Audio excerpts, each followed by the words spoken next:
കല്യാണിയുടെ ഉഡായിപ്പുകൾ വീണ്ടും പൊളിച്ചടുക്കിക്കൊണ്ട് ശക്തമായിട്ടുള്ള തെളിവുകളുമായിട്ട് നമ്മുടെ ഡോക്ടർ രംഗത്ത് വന്നിട്ടുണ്ട്. അപ്പോൾ ഡോക്ടറും ഒരു യൂട്യൂബറും തമ്മിലുള്ള സംസാരമാണ് ഞാൻ ഇവിടെ കാണിക്കാൻ പോകുന്നത്. അതിനകത്ത് വ്യക്തമായിട്ട് പറയുന്നുണ്ട് കല്യാണി എന്തൊക്കെ ട്രീറ്റ്മെൻ്റ് ആണ് ചെയ്തിട്ടുള്ളത്, എന്തിനൊക്കെയാണ് ചികിത്സിച്ചിട്ടുള്ളത്. ഫേസിന് മാത്രമല്ല കല്യാണി ചികിത്സ നടത്തിയിട്ടുള്ളത്. കല്യാണി അവിടെ ചെന്ന് ഒരുപാട് ചികിത്സകൾ നടത്തി.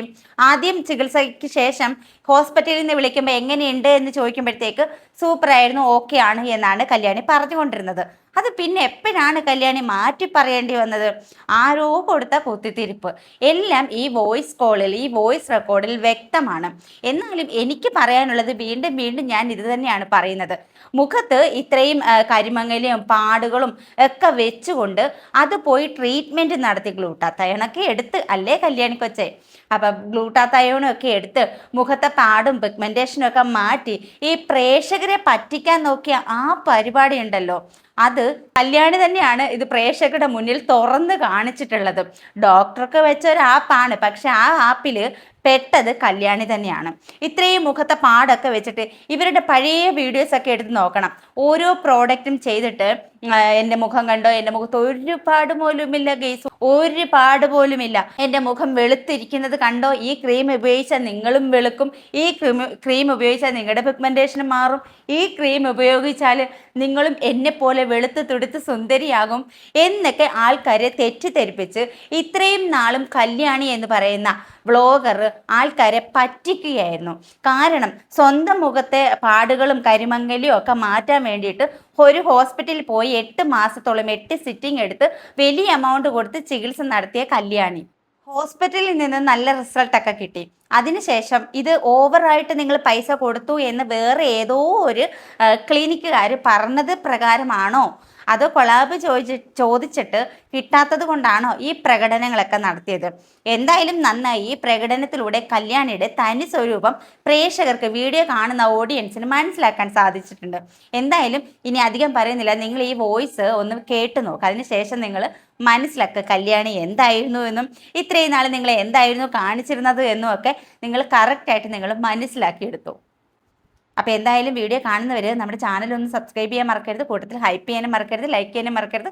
അപ്പോൾ പെട്ടെന്ന് നിങ്ങൾ ആ വോയിസ് ചൂടോടെ കേട്ടു. കാര്യമില്ല. കാരണം അതാണല്ലോ ദേവ് മറ്റേ ഞങ്ങളുടെ ഒരു മാനേജറിന്റെ ആദ്യം വിളിച്ചിരിക്കുന്ന ഒരു വോയിസ് നോട്ടിലുണ്ടല്ലോ.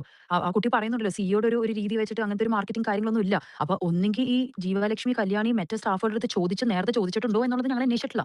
ഞാൻ എന്റെ അടുത്ത് വന്ന് സംസാരിച്ച കാര്യം ഞാൻ ഈ പറയുന്നത്. എന്താ അവര് അതും പറഞ്ഞേ? ആദ്യം അതൊരു 3-4 മാസം മുന്നേ, അത് ഇപ്പൊന്നല്ല 3-4 മാസം മുന്നേ പ്രൊഡക്ട്സ് ആദ്യം അയച്ചു തരുമോ എന്ന് ചോദിച്ച് അയച്ചു തരുമോ എന്ന് ചോദിച്ചതിന് ശേഷം ഞാൻ പറഞ്ഞു അങ്ങനെ ഒരു എൻഡോഴ്സ്മെന്റ് നമുക്കില്ല. നമ്മൾ ഒരു ഇൻഫ്ലുവൻസേഴ്സിനെ കൊണ്ട് അങ്ങനെ ഒരു പ്രൊഡക്ട്സ് പ്രൊസീജിയർ ഫോർഗെറ്റ് ഇറ്റ്, അതല്ലാതെ തന്നെ പ്രൊഡക്ട്സുകൾ നമ്മൾ അയച്ചു കൊടുത്ത് അങ്ങനെ ഒരു പ്രൊമോഷൻസ് ഒന്നും ഇല്ല. അപ്പോൾ ഇല്ല ജീവലക്ഷ്മി, എനിക്കിപ്പോൾ നല്ല ഓർമ്മയുണ്ട്. അത് ഏത് മാസം എന്നുള്ളതൊക്കെ കറക്റ്റ് പിണ്ടാവുന്ന ഓർമ്മ കിട്ടുന്ന എനിക്ക് തോന്നുന്നില്ല. അപ്പോൾ അത് അന്ന് പറഞ്ഞതിന് ശേഷം പിന്നെ മെയ് 30 അവർ ഡയറക്റ്റ് ആയിട്ട് വരികയാണ് ചെയ്തത്. വന്നിട്ട് അവർ പറഞ്ഞതെന്ന് വെച്ചാൽ ഡോക്ടറെ, അപ്പോൾ ഞങ്ങൾ ഡെർമറ്റോളജിസ്റ്റിനെ കണ്ടു, ഈ പറഞ്ഞ വരി ഇത്ര ഒന്നും റേറ്റ് അവിടെ ഇല്ല. ഓക്കെ, ആ റേറ്റ് അവിടെ ഇല്ലാത്ത പക്ഷം ഒന്നുകിൽ പറഞ്ഞ വരി നമുക്ക് അവിടെ ട്രീറ്റ്മെന്റ് കണ്ടിന്യൂ ചെയ്യണമെങ്കിൽ ഒന്നുകിൽ ഡോക്ടറിന്റെ ഈ പറഞ്ഞ ഒരു പ്രോട്ടോകോൾസോ അല്ലെങ്കിൽ ഫയൽസോ അല്ലെങ്കിൽ ഈ പറഞ്ഞ ഹാർഡ് കോപ്പി ഫയൽസോ അല്ലെങ്കിൽ നിങ്ങൾ എന്താ ഇവരെ മുന്നോട്ട് ചെയ്യാൻ ഉദ്ദേശിച്ചതും കാര്യങ്ങളൊക്കെ ഒന്ന് തരണം, പേപ്പറായിട്ട് തരണം. അല്ലെങ്കിൽ ഞങ്ങൾക്ക് ഇവിടെ ഫ്രീ ആയിട്ട് കൊളാബ് തരണം. ഓക്കെ, സോ ബേസിക്കലി ഇത് മാമിന്റെ അടുത്താണോ പറയുന്നത്? അതല്ലേ മെയ് 30 ഫൂട്ടേജ് അവരത് റിലീസ് ചെയ്യാൻ പറയുന്നത്, എന്നോടാ പറയുന്നത്. അതുകൊണ്ട് അവിടെ ഒരു മെയ് 1 വന്ന് ബില്ല് ചോദിച്ചു എന്ന് പറയുന്നത്. മെയ് 30 എന്നോട് സംസാരിച്ചു. ഞാൻ തിരുവനന്തപുരത്തുള്ള ഫ്ലൈറ്റ് ടിക്കറ്റ്സ് കാര്യങ്ങളൊക്കെ കൊടുത്തത്. എന്നോട് സംസാരിച്ച കാര്യങ്ങളല്ലേ ഈ പറയുന്നത് ഞാൻ. അപ്പൊ അതൊരു കൺസൾട്ടേഷൻ റൂമിൽ ഇരിക്കുന്ന രണ്ട് വ്യക്തികൾ തമ്മിലുള്ള ഒരു ആർഗ്യുമെന്റ് വേണ്ട. ഞാനിപ്പോ നോണ പറയണം തന്നെ വിചാരിക്കുക. നാട്ടിലിപ്പോ കോമൺ സെൻസ് ഉള്ളവരൊക്കെ ഉണ്ടല്ലോ, നോണ പറയണം തന്നെ വിചാരിക്കുക. എന്തിനാ പിന്നെ അവർ വന്നിട്ട് പ്രശ്നം ഉണ്ടാക്കിയേ? ബില്ല് മാത്രം ചോദിച്ചിട്ടോ എന്നോട്? ബില്ല് തരും എന്ന് പറഞ്ഞാണ് നേരെ കൺസൾട്ടേഷൻ റൂമിൽ വന്നിട്ട് പ്രശ്നം ഉണ്ടാക്കിയത്. വേറൊരു കാര്യം ചോദിക്കട്ടെ, ഈ മെയ് 13 എന്ന് പറയുമ്പോഴത്തേക്ക് ഇന്ന് ജൂൺ 24 സംതിങ് അല്ലേ?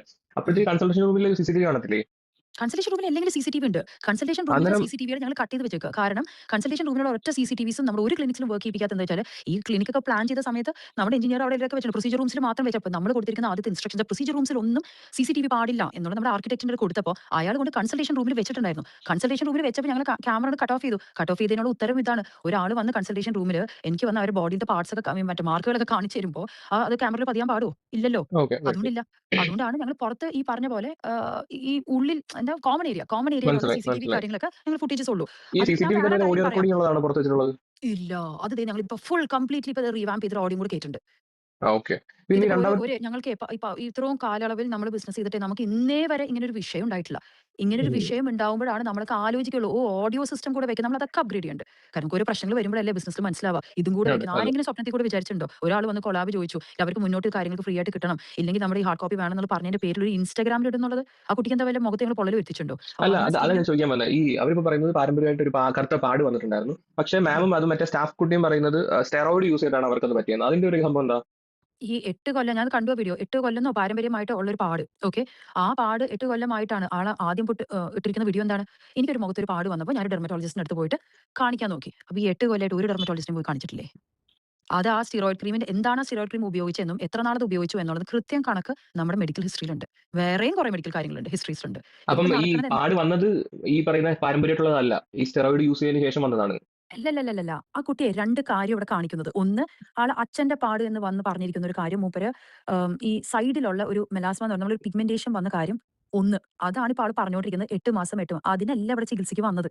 ഓക്കെ. മൊത്തമായിട്ടുള്ള ഒരു സ്കിന്നിന്റെ ഒരു ഒരു മൊത്തം സ്കിൻ ബാരിയർ, അത് ഞങ്ങളുടെ മാനേജറും പറഞ്ഞല്ലോ അതിന്. അത് സ്കിൻ മനസ്സിലായി. ബാരിയർ എന്ന് വെച്ചാൽ ബാരിയർ എന്ന് പറഞ്ഞാൽ മുഖത്തുള്ളൊരു പാത്രത്തിന് ടെഫ്ലോൺ കോട്ടിംഗ് പോലെ നമുക്ക് ഒരു പ്രതിരോധ ശക്തി തരുന്ന ഒരു കോട്ടിംഗ് ഉണ്ട് സ്കിന്നിന്.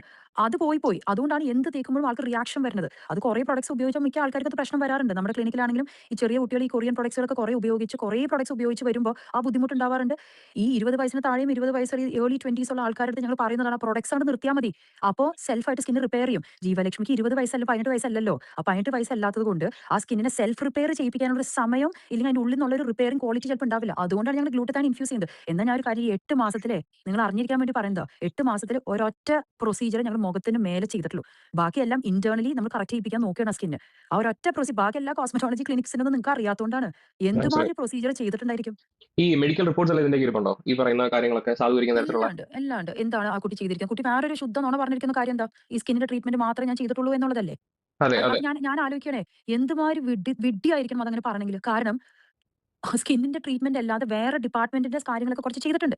ആ ചെയ്ത കാര്യത്തിന്റെയൊക്കെ മെഡിക്കൽ റെക്കോർഡ്സ് ഞങ്ങളുടെ കയ്യിലുണ്ടല്ലോ. അതിന്റെ എല്ലാത്തിനും ബില്ലുണ്ടല്ലോ. നിങ്ങൾക്കിപ്പോ ഒരു വേണ്ട ഉദാഹരണം ഞാൻ പറയണം. മുഖത്തൊരു പാട് വന്ന് മാറ്റാൻ വന്ന ഒരാള്. ഓക്കെ. ഇത് ഹൈപ്പോത്തറ്റിക്കലി മനസ്സിലാക്കും. ഇപ്പൊ നിങ്ങൾ അനന്ത് വന്നിട്ട് മുഖത്തൊരു പാടുണ്ടെന്ന് പറഞ്ഞു വന്നു. ആ പാട് എന്തുകൊണ്ടാണ് സംഭവിച്ചതെന്ന് പറഞ്ഞു തരേണ്ട ഒരാളാണ് ഞാൻ. അതിനൊരു ട്രീറ്റ്മെന്റും എന്താണെന്നുള്ളത് മുന്നോട്ട് പറയണം. പക്ഷെ പരസ്യം പോലെ പിറ്റേ ദിവസത്തെ ശരിയാവില്ലല്ലോ. ശരിയാവില്ല. അപ്പൊ ഒരു 3 4 മാസം കഴിയുമ്പോൾ അത് ശരിയാവും. ഈ 4 മാസത്തിനുള്ളിൽ ശരിയായിട്ടില്ലെങ്കിൽ അവർക്ക് ഒച്ചയുണ്ടാക്കാം. കറക്റ്റ്. ഇല്ലെങ്കിൽ അവർക്ക് ഞങ്ങളുടെ അടുത്ത് നിർത്തി പോവാം. ഈ 4 മാസം കഴിഞ്ഞപ്പോൾ അവര് ഹാപ്പിയായി പാടുന്ന ആ മുഖത്ത് ഈ പറഞ്ഞ പോലെ ആ ബാരിയറിനൊന്നും പ്രശ്നമില്ലാതെ കറക്റ്റ് ആക്കി കൊടുത്തു കഴിഞ്ഞിട്ട് ഈ മുഖത്തെ പാട് മാറ്റാൻ വന്നവൻ പിന്നെ മുടി വളർച്ചയ്ക്ക് വേണ്ടിയിട്ടോ, ഇല്ലെങ്കിൽ ലേസർ ഹെയർ റിമൂവലിന് വേണ്ടിയിട്ടോ, ഇല്ലെങ്കിൽ ഈ പറഞ്ഞവര് വേറെന്താ മൈക്രോ ഡെർമാബ്രേഷന് വേണ്ടിയിട്ടോ വേറെ എന്തെങ്കിലുമൊക്കെ സന്തോഷം വന്നവർ വേറെ ചെയ്തിട്ടുണ്ടാവുമല്ലോ. അതെ ആ അതെ ചെയ്തതിന്റെ എല്ലാം കൺസെന്റ് ഫോം അവർ ഒപ്പിട്ടിട്ടുണ്ടാവല്ലോ, അവരൊപ്പ്. അതിന്റെ അതെ. കൂടെ ഞങ്ങൾ അത് ചെയ്തിരിക്കുന്ന മരുന്ന് എന്താണെന്നുള്ളതും, ഇല്ലെങ്കിൽ അതിനെന്താ ചെയ്തിരിക്കുന്നതിനുള്ള ഇൻവെന്ററിയിൽ നിന്ന് പോയിരിക്കുന്ന ഒരു സാധനം ഉണ്ടാവുമല്ലോ. ഉം. അത് ബില്ലിലുണ്ടാവുമല്ലോ. പിന്നെ ഉറപ്പായിട്ടും. എങ്ങനെ ഒരാൾക്ക് ഇങ്ങനെ നുണ പറയാൻ പറ്റുക? ഞാൻ വേറെ ഒന്നും അവിടുന്ന് ചെയ്തിട്ടില്ല എന്നുള്ളത്. അത് ഞാൻ പറയുന്നത് എന്തോ ഒരു ബുദ്ധിക്കുറവ് ആ കൊച്ചിനുള്ളതുകൊണ്ടാണ് ഇത് ചെയ്യുന്നത്. കാരണം ഞാൻ അവിടുന്ന് വേറെ ഒരു ട്രീറ്റ്മെന്റും ചെയ്തിട്ടില്ല എന്ന് പറയുമ്പോൾ, ഞങ്ങളെ പോലത്തെ ക്ലിനിക്ക് വെറുതെ ഒരു കൺസെന്റും ഒന്നും ഇല്ലാതെ വെറുതെ ഫ്രീ ആയിട്ട് എന്തെങ്കിലും ചെയ്ത് നമ്മളെ പൊയ്ക്കോന്ന് പറയോ? ഇതിന്റെ അത് എല്ലാത്തിനും അതെന്താ ഡോക്യുമെന്റ്സ് നിങ്ങളുടെ കയ്യിലുണ്ടല്ലോ. ഇവർ ഒപ്പിട്ട് വന്നേക്കുന്നുണ്ട്. ബാക്കി ട്രീറ്റ്മെന്റ് 100% ചെയ്തതിന്റെയും മെഡിസിൻ 100%. ഇനി വാങ്ങിയതിന്റെ വേറെ വശം എല്ലാത്തിന്റെയും. ഞാൻ പറഞ്ഞുതരാം. വേറെ വശം പറഞ്ഞുതരാം. ഇതില് അവര് മെയ് 30-ാം തീയതി വന്ന് അവര് ഒച്ചയുണ്ടാക്കുന്നതിനിടയിൽ ഭർത്താവ് ഒരു കാര്യം പറഞ്ഞിരുന്നു. എന്താ പറയാ, നിങ്ങൾ 3 ml, കാര്യം ആ കുട്ടിയുടെ മുഖത്ത് ചെയ്തിരിക്കുന്ന ഒരു പ്രൊസീജിയറിന് ഇത്ര ml സിറിഞ്ച് വേണമെന്നുള്ളതുണ്ട്. അപ്പൊ 3 ml സിറിഞ്ച് ഞങ്ങൾ എടുത്തത്. അപ്പൊ പെട്ടെന്ന് ഭർത്താവ് ചോദിച്ചു, ഈ 3 ml സിറിഞ്ച് നിങ്ങൾ കാശ് വാങ്ങിച്ചിട്ട് 2 ml കുത്തിയിട്ടുള്ളൂ എന്നുള്ളത് എങ്ങനെ അറിയാം എന്ന് ചോദിച്ചു. ആ ചോദ്യത്തിൽ എനിക്കറിയാം ഏതെങ്കിലും ഡെർമറ്റോളജിസ്റ്റ് ഒരു കുത്തിത്തിരിപ്പ് ഉണ്ടാക്കിയതാ അവർക്ക്. അവർ പോയിരിക്കുന്ന ഒരു ഡെർമറ്റോളജി ക്ലിനിക്കിൽ എന്താ പറയുക പറഞ്ഞിട്ടുണ്ടാവും, ചിലപ്പോൾ നിങ്ങളുടെ മുഖത്തൊന്നും കുത്തിയിട്ടുണ്ടാവില്ല കേട്ടോ. അതൊക്കെ ഉണ്ടാവില്ല നമ്മുടെ ഇൻഡസ്ട്രിയിൽ. നിങ്ങളുടെ യൂട്യൂബേഴ്സിന് അവിടെ ഇവിടേക്കൊക്കെ ഒരു ഉം. പാരവെപ്പ് ഉണ്ടാവില്ലേ? ഉം. ഉം. അതുപോലെ ഉം. നമ്മുടെ ഇൻഡസ്ട്രിയിലും ഒരു ഡോക്ടർ അങ്ങനെ പറഞ്ഞു എന്ന് വിചാരിക്കും. ഞാൻ എന്താ അത് പറഞ്ഞ ഉടനെ ചെയ്തെന്നറിയോ? ആ ഫയൽ അങ്ങനെ അവർക്ക് തിരിച്ചു വെച്ച് കൊടുത്തിട്ട് 3 ml സിറിഞ്ചിന്റെ 3 സ്റ്റിക്കർ കാണിച്ചു കൊടുത്തു, ഒട്ടിച്ചു കൊടുത്തിരിക്കുന്നത്. ആ സ്റ്റിക്കറിൽ ഞാൻ പറഞ്ഞു, നിങ്ങൾ എന്താ വിചാരിച്ചിരിക്കുന്ന ഒരു മുഖത്ത് ഒരു സാധനം കുത്തുമ്പോൾ അത് ഏത് സിറിഞ്ച് ഏത് ബാച്ച് എന്ത് കുത്തി എന്നുള്ളത് മെഡിക്കൽ കമ്പനിക്കാരുടെ ലേബിളിംഗ് ഉണ്ട്. അത് ഞങ്ങളുടെ ഫയലിൽ ഒട്ടിക്കണം. നാളെ ഏതെങ്കിലും ഒരാൾക്ക് എന്തെങ്കിലും ഒരു സിറിഞ്ച് കാരണം ബുദ്ധിമുട്ടുണ്ടായാൽ അത് ഈ ബാച്ചിൽ നിന്നുള്ള സിറിഞ്ചിൽ നിന്നാണ്. അലർഗാൻ കമ്പനി എന്ന് പറയുന്നത് $multi-billion കമ്പനി, ലോകം മൊത്തമുള്ള ഒരു കമ്പനിയാണ്. ആ കമ്പനിയുടെ ഒരു പ്രൊഡക്റ്റിന് എന്തെങ്കിലും ഒരു ബുദ്ധിമുട്ട് വരികയാണെങ്കിൽ അത് ഇതാണെന്ന് കണ്ടുപിടിക്കാൻ അത്ര സ്പെസിഫിക് ആയിട്ടുള്ള ഒരു ഡോക്യുമെന്റേഷൻ സിസ്റ്റത്തിൽ. അപ്പൊ ഞാനത് തിരിച്ച് കാണിച്ചു കൊടുത്തപ്പോൾ അവർ രണ്ടുപേരും ഇടയ്ക്ക് നോക്കി. അപ്പൊ സംഭവം എന്താണെന്നറിയോ? ഇത് കൊളാബിൽ ഇപ്പൊ എല്ലാവരും ഇപ്പൊ യൂട്യൂബിൽ പറഞ്ഞത് കൊളാബ് ചോദിച്ചിട്ട് കിട്ടിയില്ല എന്നുള്ളത്. ഇതിന് വേറൊരു വിഷയം എന്താണെന്ന് വെച്ചാൽ, ആ ഡെർമറ്റോളജിസ്റ്റ് ഇവരൊന്ന് കുത്തി ഇളക്കി വിട്ടു. വിട്ടപ്പോ അവർക്ക് പെട്ടെന്ന് തോന്നി, ആഹാ ഇത് ഇത്രയും വിലയൊന്നും ഇല്ല, ഇവർ നമ്മളെ പറ്റിക്കുന്നുണ്ടോ? ആ ഒരു ചിന്തയിൽ വന്നിട്ട് അവർ വന്നിട്ട് ഞങ്ങൾക്ക് ഇത് ഇവിടുന്ന് വേണ്ട, ഇനി ബാക്കിയുള്ളതാണെങ്കിൽ ഞങ്ങൾക്ക് ഫ്രീ ആയിട്ട് തരണം, അല്ലെങ്കിൽ ഞങ്ങൾ നിങ്ങളുടെ ഡോക്യുമെന്റ്സ് അല്ലെങ്കിൽ നിങ്ങളുടെ പ്രോട്ടോകോൾസ് ഞങ്ങൾ അപ്പുറത്ത് പോയി ചെയ്യട്ടെ. ഇതെപ്പോഴാ ഇത് പറയുന്നത് ഈ കാര്യം? ഇതൊക്കെ മെയ് 30-ാം തീയതി ഇല്ലെങ്കിൽ എന്താ അറിയോ, ഏറ്റവും ഞാൻ പറയും, എനിക്ക് സമയം ഉണ്ടായിരുന്നെങ്കിൽ ഞാനും ഈ ഒരു കാര്യത്തിന് ഞാനും ഇത് പറഞ്ഞ് ഓരോന്ന് തെളിയിപ്പിക്കായിരുന്നു. എന്ന് വെച്ചാൽ, ഒന്ന്, ജീവലക്ഷ്മി അല്ലേ ഇത് ആദ്യം ഇട്ടത്, അതിനുള്ളൊരു എവിഡൻസ് ഞങ്ങൾ ആദ്യം കൊടുത്തു. രണ്ടാമതൊരു വീഡിയോ വന്നു, അതിന് CCTV ഫുട്ടേജ് കൊടുത്തു അല്ലേ. ഇനി ഒരു കാര്യം ചെയ്യുക, ആ ബില്ല് കിട്ടിയിട്ടില്ലെന്നല്ലോ പറഞ്ഞത്. ഒരൊറ്റ കാര്യം, ജീവലക്ഷ്മി ചെയ്തിരിക്കുന്ന എല്ലാ പ്രൊസീജറും GPയിൽ നടത്തിയിരിക്കുന്ന എല്ലാ എമൗണ്ടും പുറത്തിട് സപ്പോർട്ടിങ് എല്ലാ. അപ്പൊ മൂപ്പർ എന്താ ചെയ്തിരിക്കുന്നതെന്നും അതിന്റെ ഉള്ള എമൗണ്ട്, അപ്പൊ എന്താ പറയുക, ഞങ്ങൾ സേഫായി. കാരണം ഞങ്ങൾ ആദ്യമായിട്ട് ബില്ല് പ്രൊഡ്യൂസ് ചെയ്ത് കഴിഞ്ഞാൽ ആ കുട്ടിക്ക് സുഖമായിട്ട് defamation case, patient privacy policy പലതും പറഞ്ഞ് ഞങ്ങളുടെ മേത്ത് കേസ് വരാം.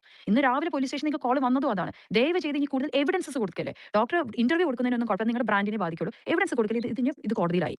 മനസ്സിലായി, ആയിക്കോട്ടെ, മനസ്സിലായി. അതെ, അതെ, അതെ. ഒരു ബുദ്ധിമുട്ടില്ല. അത് ഞാൻ പറഞ്ഞത്, യു ഇൻസ്റ്റിഗേറ്റ് ഹർ, നിങ്ങൾ പറയും, അവിടുത്തെ പറയും, നിങ്ങൾ ഇട് എന്ന് പറഞ്ഞാൽ ഇട് എന്ന് പറഞ്ഞു കഴിഞ്ഞാൽ എനിക്ക് ലീഗൽ നോട്ടീസ് പറയാം. ഹലോ, ഞങ്ങളുടെ സോഷ്യൽ മീഡിയയിൽ ഞങ്ങൾ ബുദ്ധിമുട്ടിച്ചിട്ടുണ്ട്, അതിനുള്ള ഉത്തരം ഞങ്ങൾക്ക് സോഷ്യൽ മീഡിയ തന്നെ ഇട്ടേ പറ്റൂ എന്നുള്ള പറയാം. ഈ ബില്ലിന്റെ കാര്യമേ അവര് ഉം. പറയുന്നത് കൊടുത്തില്ല, പിന്നെ പോലീസ് സ്റ്റേഷനിൽ വന്നിട്ട് എഴുതി മേടിപ്പിച്ചു എന്നുള്ളത്. ആ, അതെന്താ ബില്ല് കൊടുക്കാത്തതിന്റെ അതുത്തരം കാര്യം പറയാം. എന്തായിരുന്നു? അല്ലല്ല, ബില്ല് കൊടുക്കാതിരുന്നിട്ടില്ല. ഇതെന്താന്ന് വെച്ചാൽ, ഒന്ന്, ഓരോ ക്ലയന്റും ഇറങ്ങി പോണ സമയത്ത് അവർക്ക് ഹാർഡ് കോപ്പി കൊടുക്കും. ഹാർഡ് കോപ്പി അല്ലെങ്കിൽ ചില ആൾക്കാർ ഡിജിറ്റൽ കോപ്പി ആയിരിക്കും. കഴിഞ്ഞ 1.5 മാസമായിട്ട് ഞങ്ങൾക്ക് ഓഡോ എന്നൊരു സോഫ്റ്റ്വെയർ അറിയോ? ഇല്ലില്ല. ഓഡോ പ്ലാറ്റ്ഫോം. ഓഡോ സോഫ്റ്റ്വെയർ എന്ന് പറയുന്നത് ലോകം മൊത്തമുള്ള ഒരു സോഫ്റ്റ്വെയർ പ്ലാറ്റ്ഫോമാണ്. അപ്പോൾ ഞങ്ങളുടെ കമ്പനിയുടെ ERP സിസ്റ്റം ഓഡോ സോഫ്റ്റ്വെയർ വഴി ഇപ്പോൾ ഒരു ക്ലയന്റ് ഇറങ്ങി പോകുമ്പോൾ തന്നെ ഓട്ടോമാറ്റിക് ചെക്ക് ഔട്ട് എന്ന് പറഞ്ഞാൽ ഞങ്ങൾക്ക് ബട്ടൺ അവിടെ ക്ലിക്ക് ചെയ്ത്, എന്ന് വെച്ചാൽ ക്ലയന്റിന്റെ ഫുൾ പ്രൊസീജിയർ കഴിഞ്ഞു, അല്ലെങ്കിൽ പ്രോസസ്സ് കഴിഞ്ഞു, എല്ലാ ടച്ച് പോയിന്റ്സും കഴിഞ്ഞു എന്ന് ഫ്രണ്ട് ഡെസ്ക് ക്ലിക്ക് ചെയ്താൽ, ചെക്ക് ഔട്ട് ചെയ്തു എന്ന് ക്ലിക്ക് ചെയ്താൽ ഇമ്മീഡിയറ്റ്ലി ആ ക്ലയന്റിനുള്ള ആഫ്റ്റർ കെയർ പ്രിസ്ക്രിപ്ഷനും ബില്ലും ഓട്ടോമാറ്റിക്കലി കമ്പ്യൂട്ടർ തന്നെ ജനറേറ്റ് ചെയ്ത് അവരുടെ രജിസ്റ്റർഡ് നമ്പറിലോട്ട് വാട്സാപ്പിലോട്ട് പോകുന്ന സിസ്റ്റം വരെ ഒന്നൊന്നര മാസമായിട്ട് ഞങ്ങൾക്ക് ഉണ്ട്. അപ്പോൾ ഇവര് ഈ പറയുന്നത് വാട്സാപ്പിൽ അയക്കും എന്ന് പറഞ്ഞിട്ട് വന്നില്ലെന്നാണല്ലോ. ഇതിനിപ്പോ വീഡിയോ കോൾ വന്നാല് എന്റെ ട്രിവാൻഡ്രം ക്ലിനിക്കാർ അവർ അയച്ചു കൊടുത്തിരിക്കുന്ന എന്താ പറയാ വാട്സാപ്പിന്റെ എന്താ പറയാ എല്ലാ എന്താ പറയാ സ്ക്രീൻഷോട്ടുകൾ കാണിച്ചു തരാൻ എനിക്ക് പറ്റുള്ളൂ. ഇപ്പൊ ഞാൻ വേണ്ട അനന്തു, നാട്ടിലെ 15 കൊല്ലമായിട്ടേ ആർക്കും ബില്ലൊന്നും കൊടുക്കാതെ നമുക്ക് ഒരു ബിസിനസ് ചെയ്യാൻ പറ്റില്ല. ഇന്നേ വരെ പറ്റത്തില്ല, ഞങ്ങൾക്ക് ശരിയാണ്. ഇൻകം ടാക്സ് റെയ്ഡ് ഞങ്ങൾക്ക് ഇതുവരെ വന്നിട്ടില്ല. നാട്ടിൽ ഇത്രമാത്രം, അതും വളരെ പ്രോമിനന്റ് ആയിട്ട് ഞാൻ നിന്നൊരു പാർട്ടി, ഒരു ക്ലയന്റ് വന്ന് പോകുമ്പോൾ ബില്ല് കൊടുക്കാതെ ഇങ്ങനെ ഞങ്ങൾ സർവൈവ് ചെയ്യോ?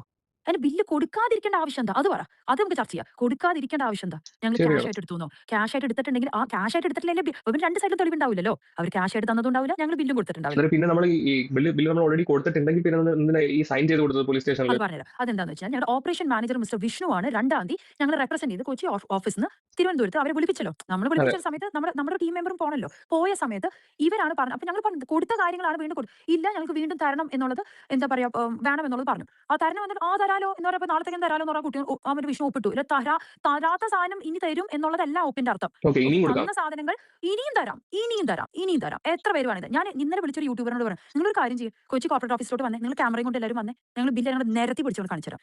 നിങ്ങൾക്കത് വിശ്വാസമാണെങ്കിൽ മാത്രം നിങ്ങൾ യൂട്യൂബിൽ ഇട്ടാൽ മതി. മനസ്സിലായി. പിന്നെ വേറെ പിന്നെ കാര്യമേ, ഇവരുടെ ഉം. മുഖത്ത് ഇഞ്ചക്ഷൻ ചെയ്യുന്ന സമയത്ത് അത് കല്ലിച്ചു, അത് റെഡ് ആയിട്ട് വന്നു, പിന്നെ ഒരു ക്രീം കൊടുത്തു, അതിനുശേഷം കളറും ചേഞ്ച് ആയി എന്നൊരു സംഭവം അവർ പറയുന്നുണ്ട്. ആ പാടിപ്പം മുഖത്തുണ്ടോ? ലാസ്റ്റത്തെ വീഡിയോയിൽ എന്താ പറയുക ഇല്ല, വന്ന അത് സ്ഥലത്തുണ്ടോ? ആദ്യം ഒരു ചെയ്ത് PRP ആയിരുന്നോ? ഇല്ല, PRP ഒന്നും നമ്മൾ ചെയ്ത് കൊടുത്തിട്ടില്ല. കാരണം PRP ഒന്നും വെച്ചിട്ട് ചെയ്യാനുള്ള കപ്പാസിറ്റി സ്കിന്നിനില്ല. ഓക്കെ, PRP വെച്ചിട്ട് ഞങ്ങളെ സാധാരണ ഒരു ക്ലിനിക്കിൽ പോകുമ്പോൾ 4 PRP ചെയ്യോ, സ്കിന്നിൽ ഇന്ന ചെയ്താൽ മതി, ഒരു ഹൈഡ്രാ ഫേഷ്യൽ ചെയ്താൽ, ഞങ്ങൾ ആ ഗ്രൂപ്പ് അല്ല. ഒരു സ്കിന്നിന്റെ ക്വാളിറ്റി, പോറ്, ടെക്സ്ചർ, ടോണ്, ഇതിനൊരു ഓർഡറിൽ കറക്റ്റ് ചെയ്യുന്ന ഒരു പ്രോഗ്രാം ബേസ് സിസ്റ്റമാണ്. ഓക്കെ, ഓക്കെ, അപ്പൊ ഓക്കെ. ക്വാളിറ്റി കറക്ഷൻ ആണ് ആദ്യത്തെ സ്റ്റേജ്. എന്ന് വെച്ചാൽ വീടിന്റെ ഒരു ഫൗണ്ടേഷൻ കെട്ടുന്നത് പോലെ ക്വാളിറ്റി ഇല്ലാത്ത സ്കിന്നിന്റെ മേലെ എന്ത് ചെയ്യണമെങ്കിലും അത് നിലനിന്ന് പോവില്ല. ഫേഷ്യൽ നമ്മൾ എന്താ പറയുക, മുഖത്ത് ഫേഷ്യൽ ചെയ്യുമ്പോൾ 2-3 ദിവസത്തേക്ക് ഒരു തിളക്കം കിട്ടും. ആ 4-ാമത്തെ 5-ാം ദിവസം പഴയ പോലെ ആവൂലേ? അത് അതെ, അവനവന്റെ ക്വാളിറ്റിയുള്ള സ്കിന്നിന്റെ മേലെ എന്ത് ചെയ്യുന്നു അത് നിലനിന്ന് പോകും. നല്ല ക്വാളിറ്റിയുള്ള സ്കിന്നിന്റെ മേലെ നമ്മളൊരു ഓക്സിജനേഷൻ കപ്പാസിറ്റി ഫേഷ്യൽ ചെയ്യുമ്പോൾ നമ്മുടെ ബ്ലഡ് ഫ്ലോ, രക്തോട്ടം മേലോട്ട് വരികയാണ്. അത് നിലനിന്ന് പോകണമെങ്കിൽ താഴ്ത്തുന്ന ക്വാളിറ്റി സപ്പോർട്ട് ചെയ്യണം. അപ്പൊ ക്വാളിറ്റിയാണ് ആദ്യം ഞങ്ങൾ നോക്കുക. ആ ക്വാളിറ്റി തന്നെ കോംപ്രമൈസ്ഡ് ആയിട്ടാണ് ഈ കുട്ടി വന്നത്. ഓക്കെ, അപ്പൊ നമുക്ക് എന്തെങ്കിലും പ്രൊസീജിയർ ചെയ്യാൻ പറ്റുമോ? അത് ഞങ്ങളുടെ റെക്കോർഡിലുണ്ട്. എന്തുകൊണ്ട് ഞങ്ങൾ 4-5 മാസമായിട്ട് 4 മാസമായിട്ട് ഒരു ട്രീറ്റ്മെന്റ് ഞങ്ങൾ എന്തുകൊണ്ട് ആ കുട്ടിയുടെ മുഖത്ത് ഞങ്ങൾ ചെയ്തില്ല? അതിനുത്തരം പറ. ഒരു പാടായിട്ട് വന്നിരിക്കുന്ന 8 കൊല്ലമായിട്ട് പാടായിട്ട് വന്നിരുന്ന മനുഷ്യന്റെ മേത്ത് ഞങ്ങൾക്ക് ലേസർ അടിക്കാം, എന്ത് വേണം ചെയ്യാലോ. അത് ചുരുക്കം ഞങ്ങൾ പറഞ്ഞാൽ ചെയ്യാതിരുന്നത് മുഖത്തെ സ്കിന്ന് മൊത്തം കംപ്ലീറ്റ്ലി അത്ര ഇതായിട്ടുണ്ടായിരുന്നു അല്ലേ? It was compromised. അതിന്റെ സിവിയറിറ്റി ഓഫ് ദി കൺസേൺ എങ്ങനെയെന്ന് എനിക്ക് പറയാൻ പറ്റില്ല. എന്ന് അവര് വന്നപ്പോൾ ഉള്ള കണ്ടീഷനേക്കാളും മെച്ചപ്പെട്ടില്ലേ ഇപ്പോ? നിങ്ങൾക്ക് ആ വീഡിയോ കണ്ടിട്ട് എന്ത് തോന്നുന്നു? ആ പാടും കുത്തും എല്ലാം കണ്ടിട്ട് അതല്ലേ ഞാൻ ചോദിച്ചത്. മുഖത്ത് വല്ല പാടോ പൊള്ളലോ അല്ലെങ്കിൽ കാര്യം. പിന്നെ സ്കിന്ന് ഇരിളിക്കും ഓരോ ട്രീറ്റ്മെന്റ് കഴിഞ്ഞു കഴിഞ്ഞാൽ എന്നുള്ളത് നിങ്ങൾ നേരത്തെ പറഞ്ഞത്. അതിനുള്ള സയന്റിഫിക് എക്സ്പ്ലനേഷൻ ഞാൻ പറയാം. നമ്മുടെ സ്കിന്ന് ഓരോ ട്രീറ്റ്മെന്റ് ചെയ്ത് കഴിഞ്ഞ് റിപ്പയർ ചെയ്യുമ്പോൾ ചുറ്റുമുള്ള സ്കിന്നെ വെള്ളം വലിച്ചെടുത്തിട്ട് സ്കിന്ന് റിപ്പയർ ചെയ്യുക. ആ വലിച്ചെടുക്കുന്ന സമയത്ത് ഡീഹൈഡ്രേഷൻ സമയത്ത് ഒരു 3-4 ദിവസത്തേക്ക് സ്കിൻ ഒന്ന് ഡൾ ആയിട്ടാണ് സ്കിന്ന് പിക്ക് ചെയ്യുക. അത് ഏത് ട്രീറ്റ്മെന്റും അങ്ങനെയാണ്. നമുക്ക് സ്കിന്ന് മുറിഞ്ഞു കഴിഞ്ഞാലേ സ്കിന്ന് തിരിച്ചു വരുന്ന സമയത്ത് എന്തെങ്കിലും ഒരു ഉരച്ചിലും മുറിവൊക്കെ വന്നു കഴിഞ്ഞാൽ നമുക്ക് ഒരു കറുത്തൊരു സ്കാബ് വരില്ലേ? ആ സ്കാബ് അതെ. വരുന്നതിന് സമയത്ത് ചുറ്റും ഒരു ചെറിയ ചൊറിച്ചിലൊക്കെ നമുക്ക് വരും. ആ ഡീഹൈഡ്രേഷൻ വരുന്നത് അതെന്താ വെച്ചാൽ സ്കിന്ന് റിപ്പയർ റിപ്പയർ ചെയ്യുന്ന ഒരു ഭാഗം ഇതൊക്കെ നേരത്തെ കൗൺസിൽഡാ. ആ ഒരു വളരെ ഒരു ചുരുങ്ങിയ സമയത്ത് 3-4 ദിവസത്തേക്ക് സ്കിൻ അതേപോലെ ഒറ്റ ട്രീറ്റ്മെന്റ് പ്രൊസീജിയർ നമ്മൾ ചെയ്തിട്ടുള്ളൂ. ഒറ്റ പ്രൊസീജിയർ ചെയ്യുമ്പോൾ സ്കിൻ ഒന്ന് റിപ്പയർ മോഡിലോട്ട് പോകുമ്പോൾ സ്കിൻ ഒന്ന് ബാക്കിൽ നിന്ന് വലിഞ്ഞ് റിപ്പയർ ചെയ്യുന്ന സമയത്ത് ഒന്ന് ഡൾ ആവുന്നുള്ള നേരത്തെ പറഞ്ഞത്. ഡൾനെസിന്റെ പേരിലാണോ ഈ സോഷ്യൽ മീഡിയ ചർച്ച ഉള്ളത്? ആ കുട്ടിയുടെ സ്കിന്നെയാണ് നന്നാക്കി കൊടുത്തതിന് ഒരു ക്രെഡിറ്റും നമുക്കില്ല. ആ കുട്ടിയുടെ സ്കിൻ എങ്ങനെയായിരുന്നു എന്നുള്ളതും എന്ത് ഉപയോഗിച്ചിട്ടായിരുന്നുള്ളതും അത് എത്ര നാൾ ഉപയോഗിച്ചിട്ടുള്ളതൊക്കെ ഞങ്ങൾക്ക് മെഡിക്കൽ ഹിസ്റ്ററി ഉണ്ട്. ഇനി കേസായിട്ട് മുന്നോട്ട് നിങ്ങൾ എവറിത്തിങ് ഞാൻ അവരെ വേറൊരു വശം ഞാൻ പറഞ്ഞത് കേട്ടു. ഞങ്ങൾക്ക് എന്ത് വേണമെങ്കിലും എഴുതി ചേർക്കാം എന്നുള്ളത്. അതൊക്കെ വല്ല ഫോറൻസിക് എവിഡൻസസും കാര്യങ്ങളൊക്കെ ആയിട്ട് പോട്ടെ. അല്ലാതെ എനിക്ക് അതിനൊന്നും തർക്കിക്കാൻ പറ്റില്ല. ഞങ്ങൾ എന്താ എഴുതി ചേർക്കണ്ടേ? ഇവർ സ്റ്റിറോയിഡ് ഉപയോഗിച്ചെന്നോ? വേണ്ട, യൂട്യൂബിൽ ആ കുട്ടി പ്രൊമോട്ട് ചെയ്തിരിക്കുന്ന പല പ്രോഡക്റ്റിനും സ്റ്റിറോയിഡ് കണ്ടന്റ് ഉണ്ടെന്നുള്ളത് എനിക്ക് തെളിയിക്കാലോ. ബ്രാൻഡ് പേജിലല്ലേ പറഞ്ഞത്. അപ്പൊ പിന്നെ ഞങ്ങൾ എഴുതി ചേർക്കണോ? എന്താ ഇത്? ഞാൻ പറയട്ടെ, ഞാൻ ഇത് ആദ്യമായിട്ട് എന്റെ ജീവിതത്തിൽ ഫേസ് ചെയ്യണം. ഒരു യൂട്യൂബോ ഒരു ഊബറോ ഒരു ഗൂഗിൾ പേ ഒന്നും ഇല്ലാത്തൊരു മനുഷ്യനാണ് ഞാൻ. സത്യം വിശ്വസിക്കണം. എന്നെ സംബന്ധിച്ച് ഞാൻ ഈ നാട്ടിലോട്ട് വന്നത് എനിക്കറിയാവുന്ന എന്റെ പണി നല്ല രീതിയിൽ ചെയ്യാൻ വേണ്ടിയിട്ടാണ്. എനിക്ക് ഇതിനൊരു പാഷനായിട്ട് ഞാൻ ചെയ്യുന്നതാണ്. നാട്ടുകാർക്ക് ആവശ്യമില്ലാത്ത സാധനമൊന്നും എഴുതി കൊടുക്കാറില്ല. പക്ഷെ ഓരോരുത്തരുടെ പ്രശ്നമായിട്ട് അവർ വരുമ്പോൾ ആ പ്രശ്നം ഗുരുതരമാണെങ്കിൽ അതിനനുസരിച്ചൊരു സൊല്യൂഷൻ പറയും. അതിനനുസരിച്ചുള്ള എക്സ്പെൻസ് വരും. പ്രശ്നം ഗുരുതരം അപ്പൊ നിങ്ങൾ വോയിസ് ഒക്കെ കേട്ടല്ലോ. ഇതാണ് സത്യത്തിൽ നടന്നിട്ടുണ്ടായിരുന്നത്. സ്വന്തം കാര്യം നടത്താൻ വേണ്ടി ഒരു ക്ലിനിക്കിനെ തന്നെ, അവരുടെ ആ ഒരു ക്വാളിഫിക്കേഷനെ തന്നെ ഇല്ലാണ്ടാക്കാൻ നോക്കിയ കല്യാണി. അപ്പോൾ സത്യം പറഞ്ഞാൽ കല്യാണിക്കും ഹസ്ബൻഡിനും നല്ല 8ന്റെ പണി തന്നെ കിട്ടിയിട്ടുണ്ട്. FIR ഇട്ടിട്ടുണ്ട്. അപ്പോൾ എന്തായാലും കളി മാറും കല്യാണി. അപ്പോൾ ഈ ഒരു വീഡിയോയെ കുറിച്ചിട്ട് നിങ്ങളുടെ അഭിപ്രായം കമൻറ്റ് ചെയ്യുക, ലൈക്ക് ചെയ്യുക, ഷെയർ ചെയ്യുക. അതുപോലെ തന്നെ കൂട്ടത്തിൽ ഹൈപ്പ് ചെയ്യാനും മറക്കരുത്. മറ്റൊരു വീഡിയോ ആയിട്ട് വീണ്ടും കാണാം. ടാറ്റാ.